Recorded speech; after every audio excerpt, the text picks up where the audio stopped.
Amigos oyentes, hermanos queridos, buenos días. El Evangelio del día, hoy 8 de enero del año 2022. Aquí estamos Patricia y Miguel, este matrimonio cristiano, dispuestos a leer y comentar este Evangelio. Primero la lectura, Patricia. Lectura del Santo Evangelio según San Marcos, capítulo 6, versículos del 34 al 44. Jesús vio una gran muchedumbre y se compadeció de ella, porque eran como ovejas sin pastor, y estuvo enseñándoles largo rato. Como se había hecho tarde, sus discípulos se acercaron y le dijeron: este es un lugar desierto y ya es muy tarde. Despide a la gente para que vaya a los campos y poblaciones cercanas a comprar algo para comer. Él respondió: denles de comer ustedes mismos. Ellos le dijeron: tendríamos que ir a comprar 200 denarios de pan para dar de comer a todos. Jesús preguntó: ¿cuántos panes tienen ustedes? Vayan a ver. Después de averiguarlo, dijeron: 5 panes y 2 pescados.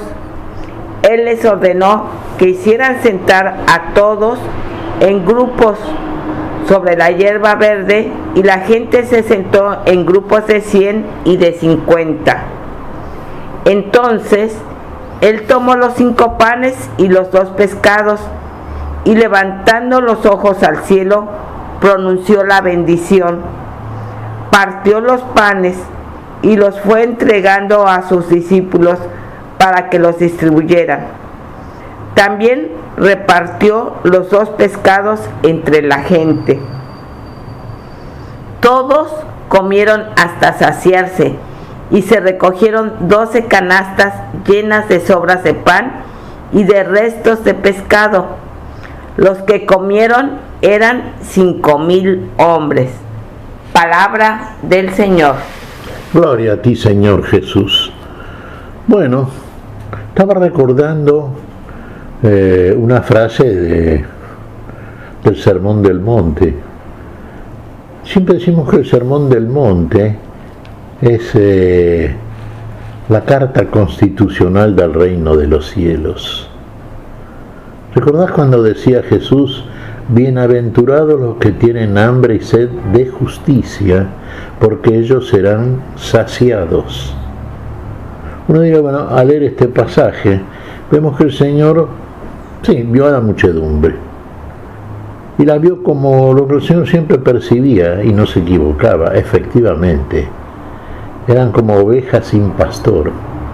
Parece que los guías del pueblo, que tenían la grave responsabilidad de conducir al pueblo, fundamentalmente hacia aquello que les exigía Dios mediante la ley que llamamos de Moisés, y sin duda se cumplía esa ley. ¿Había amor suficiente? Sí, lo había de parte de Dios, pero había de parte de aquellos todos los que tenían que cumplir el mandamiento. Por sobre todas las cosas, amar a Dios por sobre todas las cosas, y amar al prójimo como a uno mismo. Lo cumplían los responsables de que se hiciera efectiva esta ley mediante su cumplimiento también efectivo. Los guías del pueblo se conducían de acuerdo a estos preceptos por parte de Dios. Quedaba el pueblo saciado de todo aquello que necesitaba y que Dios daba siempre generosamente. Pensemos, si hay amor de unos para con los otros, ¿habrá necesidad de un grupo de ellos? ¿O el amor reemplaza toda necesidad, la excede y finalmente da a cada uno de acuerdo a su necesidad, y más todavía, hasta saciarlo? Fijémonos en este cuadro, un clásico realmente, y figura relatado en los 4 evangelios. Efectivamente, vio a la muchedumbre como ovejas sin pastor el Señor. Fíjese, una sola mirada le bastó al Señor para percibir efectivamente lo que eran ovejas sin pastor. Así se las podría comparar. Vio que las ovejas sin pastor van para cualquier lado, y van para cualquier lado buscando ¿qué cosa? Una orientación, una voz que las conduzca al lugar de la necesidad saciada. Bueno, aparentemente, y sin aparentemente, esto efectivamente mostraba la condición en que estaba un pueblo extremadamente carenciado, con gravísima responsabilidad de los funcionarios que tenían la responsabilidad de conducir a ese pueblo hacia el destino que Dios ha establecido para todo hombre en este mundo. Jesús se preocupó, no necesitó que le pidiesen. Inmediatamente el estremecimiento que experimentó porque sintió como propio la necesidad del otro, porque amó efectivamente al otro, lo movió entonces a dar al necesitado lo que éste necesita. ¿Qué necesitaban? Y necesitaban lo que el Señor les da siempre, lo que el Señor nos da siempre: una palabra de vida para vida, una palabra orientadora, una palabra de ciencia, una palabra de sabiduría, de plenitud de sabiduría. Y tuvo largo rato enseñándoles. No midió la dimensión del mensaje y de la necesidad fundamental del otro con un reloj. A ver, ¿qué más? No, vamos a hablar tanto tiempo, más no tengo tiempo, no. Tuvo todo el tiempo de la necesidad del otro. Claro, se hizo noche. Fíjese, el Señor habló. El Señor llenó el espíritu, las mentes con palabras de sabiduría, con palabras para la vida, con palabras que saciaban el hambre y la necesidad espiritual. Ya usted me dirá, pero claro, también hay de parte del ser humano, somos humanos, no cabe duda, también un hambre y una sed que no deja de ser espiritual, pero que es biológica, concretamente material. Claro, los discípulos percibieron esto. Usted me dirá, bueno, claro, el Señor percibía el hecho espiritual priorizándolo porque evidentemente primero está esto. Y los discípulos, que todavía no estaban a la altura de la dimensión espiritual de su maestro, percibieron también que era tarde, que, había que comer porque tenían hambre, ya se había hecho muy tarde, y ¿cómo le iban a dar de comer? Eran 5.000 hombres, se nos dice en este relato, aparte de las mujeres y los niños. Bueno, eso le dicen a Jesús: maestro, despide a esta gente porque se ha hecho tarde, tienen que comer y los negocios prácticamente estarán cerrando. Estamos en un lugar despoblado, de manera que hay que dirigirse durante un tiempo X hacia las localidades, ciudades donde se venden los productos. Y claro, ¿qué tenían ellos? Porque Jesús les dice algo muy curioso: denle ustedes de comer. Pero, maestro, vamos a gastar 200 denarios para dar de comer a esta gente. 200 denarios era mucha plata. Obviamente no la tenían en ese momento los discípulos, no la tenían, ¿va? Y claro, Jesús le dice: ¿cuánto tienen? ¿Qué tienen? Y tenemos 5 panes y 2 peces, le dice. Démelos. Recibe esto de parte de los suyos. Fíjese que lo que pueden dar en este momento los que siguen a Jesús, los que lo siguen a Jesús, es muy poco. Bueno, muy poco es lo que tienen en realidad. Como nos ocurre a nosotros, cuando tenemos o cuando estamos dando los primeros pasos en el seguimiento de nuestro Señor, en orden a aquello que el Señor nos viene a dar, que es la vida que podemos dar nosotros. Y lo que tenemos, sí, muy poquito. Tenemos muy poco, evidentemente. Tenemos más carencias que suficiencias. 5 panes, 2 pececillos. Démelos. ¿Qué hace nuestro Señor? Los toma, eleva su vista al cielo, los bendice Dios. Y luego, ¿qué les dice a los suyos? Ahora denle ustedes de comer. Y va partiendo lo muy poco y lo va transformando en el alimento suficiente para los 5.000 a los cuales previamente había mandado a través de los apóstoles. Claro, no eran apóstoles todavía, eran discípulos, que los mandaran sentar tranquilos en grupos de 50, de 100 sobre la hierba. Se sentaron, recibieron el alimento, parece que nunca se terminaba. Mira, parece que nunca acaba la palabra del Señor, que hasta que nos llene, nos plenifique totalmente, la palabra sigue llegando a nosotros como el alimento vitalísimo para el alma. Y acá llegaba de la misma manera el alimento para el cuerpo. Usted me dirá, que puede lo más, puede lo menos. Sí, puede lo todo, como podía el Señor. Podía dar de comer material y espiritualmente, saciaba el hambre, saciaba la sed de justicia. Comieron y se saciaron todos. Pero más aún, fíjese, sobró todavía. ¿Y sabe cuánto sobró? Bueno, una cantidad de alimento hasta llenar 12 canastos. 12 canastos, igual que el número de los apóstoles. La docena, el número celestial, la plenitud. Guardó el alimento que sobró el Señor. Siempre va a sobrar. Siempre en los canastos apostólicos, hermanos, va a estar el alimento para todos. ¿Cuál es el alimento? Ese alimento que siempre es necesario en todo momento, y es el alimento para la vida, para el espíritu, para el alma. El que nos da todo aquello que el hombre y que todos nosotros necesitamos. El cuerpo de Cristo, con esa bebida salvífica, la sangre del Señor.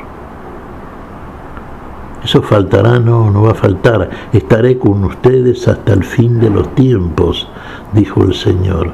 Y el Señor es nuestro nutriente, es nuestro alimento. Es el pan vivo que bajó del cielo. Es la bebida que le da vida al alma, al cuerpo, que sacia la sed y el hambre espiritual, la sed espiritual. La vida que nos limpia de toda carencia, que nos limpia, nos lava de todas las faltas que tantas veces producimos.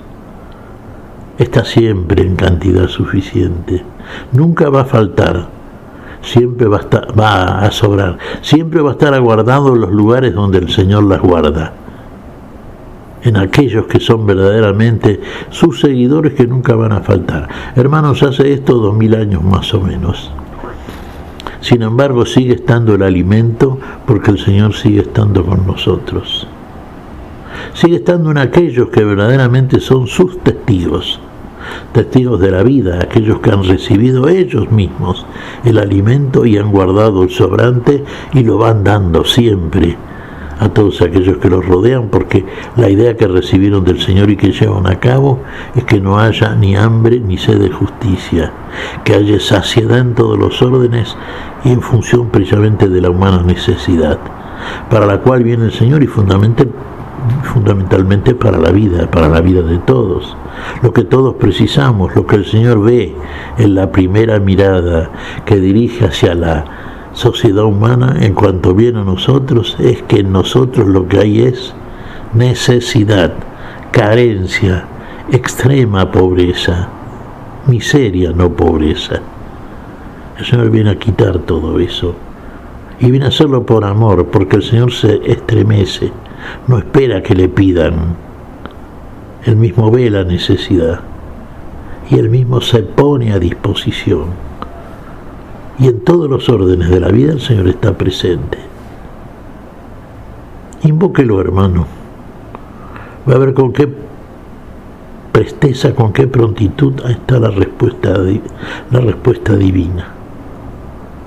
¿Cómo estuvo en este caso? Sí, un caso que sí, mencionamos siempre los cristianos. Dio de comer a la muchedumbre hambrienta. Es lo que sigue haciendo el Señor. Es lo que seguirá haciendo hasta el final de los tiempos. ¿Qué te parece, Patricia? Pues que tenemos que estar atentos a lo que el Señor hace por nosotros, nos alimenta y quiere que, así como hemos sido alimentados por Él, así como hemos recibido su palabra, también nosotros la demos a conocer su palabra. Esa es la misión, dar a conocer para que todos estemos alimentados del Señor, para que podamos vivir realmente. Nosotros humanamente, cuando no nos alimentamos, nos desnutrimos y morimos. Pues también en lo espiritual tenemos que alimentarnos para vivir, para no permitir que la muerte nos haga presa de ellas, sino que seamos piedras vivas. Vos decís piedras vivas, sí, verdaderamente. Fíjate vos, el alimento sobró, pero fue guardado. Otro de los evangelios, creo que es el de Juan, no recuerdo bien ahora, Patricia, dice al Señor: no tiren lo que ha sobrado, guárdenlo. Lo guardaron en 12 canastos. ¿Cuáles son los 12 canastos? Uno diría, son figuras de los 12 apóstoles. Sí, ellos son los depositarios de todo aquello que les da el Señor y que tienen que administrar en función del alimento para el hambre del otro. Nosotros, como seguidores del Señor, como depositarios de ese alimento, porque de él nos nutrimos precisamente, somos en la figura apostólica esos 12 canastos donde el Señor ha guardado por confianza, porque en nosotros ha dicho: vayan y hagan discípulos. A nosotros nos lo ha dicho, de todos los pueblos de la tierra: hagamos discípulos, enseñándoles a observar todas las cosas que yo les he mandado, y fundamentalmente que nos mandó el Señor: amar. ¿Amamos realmente? Amamos, sí, y entonces nunca va a faltar el alimento para el hambre del otro. Somos nosotros los encargados de suministrarlo. Denle ustedes de comer. El Señor ya nos dejó la reserva alimentaria en número superabundante, 12, plenitud. Entonces, cuando vemos en torno de nosotros, como vio, percibió y obró inmediatamente el Señor la necesidad, el hambre del otro, obró inmediatamente. Dijimos, así nosotros también. Hermanos queridos, estamos en el mundo, y lo que vemos en el mundo de estas cosas es una extremísima necesidad. Entonces salgamos al mundo a hacer como nos dio el Señor, como nos enseñó, como nos dejó la orden. Vayan y denle ustedes de comer. Vamos a darle de comer a un mundo que necesita el alimento para la vida. ¿Qué te parece si agradecemos al Señor? Muy bien, Miguel. Te damos gracias, Padre Celestial, en el nombre santo de nuestro Señor Jesucristo. Te damos gracias, Padre, te pedimos perdón por nuestras faltas. Señor, pedimos tu bendición para este día. Tu espíritu de fe, de amor, tu espíritu, Señor, de abundancia en ese amor. Tu espíritu que desde ese amor que tú nos suministras, hace de nosotros y en nosotros los verdaderos obradores en función de la necesidad de todos. Hagamos como hiciste tú, Señor. Hagamos vida todo lo que tú haces vida, y lo haces en nosotros y en nosotros por los otros. En tu nombre santo lo pedimos, Señor. Por Jesucristo, Señor nuestro. Amén. Y amén.